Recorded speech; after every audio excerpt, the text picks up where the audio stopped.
Latinská Amerika nebyla nikdy klidným regionem. V těchto dnech byla ale situace mimořádně napjatá. Venezuela ve středu vyslala tanky, vzdušné i námořní síly k hranicím s Kolumbií. Přesun jednotek o síle 9 000 mužů vysvětlila jako preventivní protiopatření po sobotním útoku kolumbijských jednotek na tábor teroristických revolučních ozbrojených sil Kolumbie.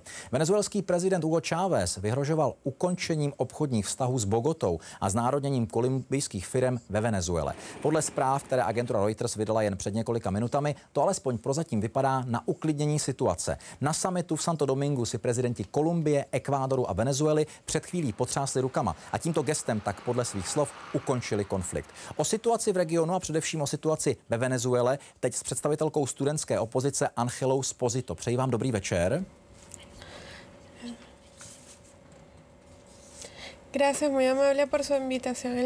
Děkuji vám za dnešní pozvání. A do studia přišel i Carlos González z Centra analytických studií pro Latinskou Ameriku. Vítám vás. Dobrý večer. Pane Gonzálezi, zprávy, které z regionu přicházejí, o stabilitě moc nesvědčí. Hrozí nějaký vážnější konflikt v Latinské Americe? Tak já myslím, že za prvý k velkému konfliktu nikdy nehrozilo, nebo že dojde k nějakému konfliktu, protože to je strategie, kterou používá v podstatě prezident Chávez, aby trošku soustředil pozornost společnosti a mezinárodní společenství z toho důvodu, že jeho popularita v podstatě čím dál tím víc klesá. A z toho důvodu myslím, že ani Chávez, ani prostě Kolumbie si nepřejou, aby došlo k nějakému fakt otevřenému konfliktu. A o co vlastně panu prezidentu Chávezovi podle vás jde? Spíš jenom o udržení moci, nebo opravdu stále věří, že jeho cesta k socialismu může být úspěšná? Tak když se vrátíme trošku k prosincovému referendu, kdy prezident Chávez v podstatě představil ústavní reformu, on si přál, aby se udržel věčně v moci, a to je už důkaz toho, že v podstatě chce být do nekonečna prezidentem republiky. Má ve Venezuele šanci nějak působit opozice? To je otázka na vás.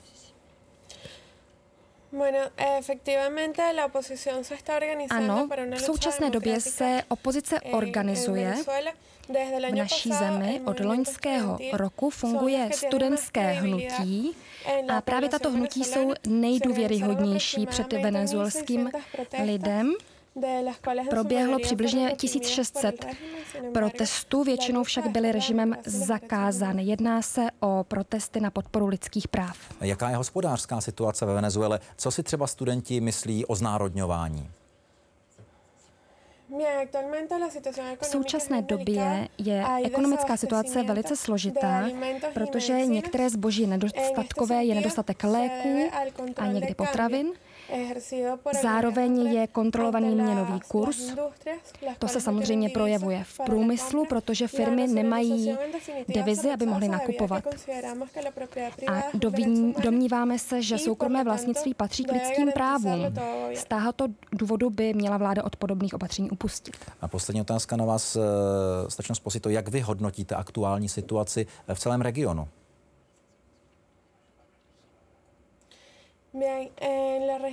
Domnívám se, že v současné době v regionu existují určité demonstrace toho, co se objevuje od roku 2005, kdy byly navázána jednání našeho prezidenta s revolučními ozbrojenými silami Kolumbie. To samozřejmě stěžuje situaci a vztahy s Kolumbií.